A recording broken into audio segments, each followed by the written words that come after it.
బెడిసి కొట్టిన జిత్తులు మారిన నక్క పన్నాగా ఒక చిన్న కథ. ఒక ఊరిలో రాజయ్య అనే రైతు ఉండేవాడు. అతనికి ఒక పెద్ద మొక్కజొన్న తోట ఉండేది. రాజయ్య దగ్గర మోతి అనే ఒక కుక్క ఉండేది. రాజయ్య అప్పుడప్పుడు మోతిని మొక్కజొన్న తోట దగ్గర కాపలాగా ఉంచి తన ఇంటికి వెళ్ళి విశ్రాంతి తీసుకునేవాడు. అయితే మోతికి చాలా బద్ధకం ఎక్కువ. ఎప్పుడూ నిద్రపోతూ ఉండేది. మోతికి నిద్ర వస్తున్న అవస్థ పడుతూ మొక్కజొన్నని కాపలా కాస్తూ పడుకుంటూ లేస్తూ ఉండేది. ఒకరోజు అటుగా వెళ్తున్న ఒక జిత్తులు మారిన నక్క మొక్కజొన్న కంకెలను చూసింది. అలాగే నిద్రపోతున్న మోతిని కూడా చూసింది. జిత్తులు మారిన నక్కకి ఒక ఆలోచన వచ్చింది. అది వెంటనే మోతిని లేపింది. ఆహా నెస్తో, నువ్వెంత గొప్పదానివి, నువ్వు అలసిపోతున్నా కూడా నీ యజమానికి నీ సేవ చేస్తున్నావు అని చెప్పింది. నీలాంటి గొప్పవాడికి స్నేహితుడిగా ఉండాలని నాకు అనిపిస్తుంది, నన్ను నీ స్నేహితుడిగా ఒప్పుకోవా అని అన్నది జిత్తులు మారి నక్క మోతితో. అమాయకపు మోతి ఆ మాటలకు నమ్మింది, ఒప్పుకుంది. నేస్తో, నువ్వు చక్కగా విశ్రాంతి తీసుకో, నీ బదులు నేను మొక్కజొన్న తోటకి కాపలా ఉంటాను అంది జిత్తులు మారి నక్క.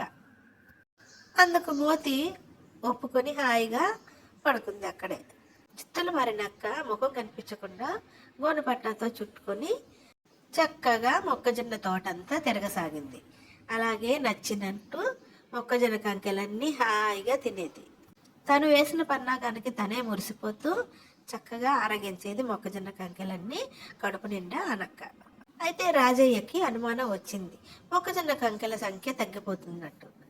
అందుకని ఒకరోజు మొక్కజొన్న తోటకి వెళ్ళాడు. చెట్టు వెనక నక్కి చూస్తున్నాడు రాజయ్య.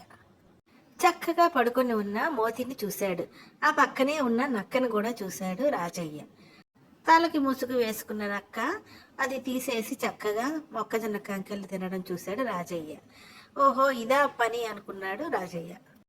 తన తోటలో ఉన్న మొక్కజొన్న కంకెలు మాయమవడానికి, సంఖ్య తగ్గిపోవడానికి ఈ జిత్తులు మారి నక్క కారణమా అనుకుని రాజయ్య ఒక్క ఉదుటను అక్కడికి పరిగెత్తుకొని వచ్చాడు. కర్ర పట్టుకుని రాజయ్య నక్కని తరిమాడు. నక్కను వెంటబడి తరుముతూ కొట్టసాగాడు రాజయ్య. నక్క లబోదిబోమంటూ పరిగెత్తింది అడవిలోనికి. మరి వెనక తిరగకుండా పారిపోయింది నక్క అడవిలోనికి. రాజయ్య బిక్కుబిక్కుమంటూ చూస్తున్న మోతిని చూశాడు. మోతి తప్పు చేసిన దానిలాగా రాజయ్య దగ్గరకు వచ్చి నిలబడింది. రాజయ్య నవ్వుతూ ఇక ఎప్పుడు ఇలాంటి పొరపాటు చేయకూడదు అని దాని తల నిమిరాడు. ఇక వీలైనంత ఎక్కువగా తను కూడా తోటలో ఉండాలని నిర్ణయించుకున్నాడు రాజయ్య. ఇలాంటి మరిన్ని చిన్ని కథల కోసం do like, share and subscribe my channel. చిన్ని కథలు చెప్పనా.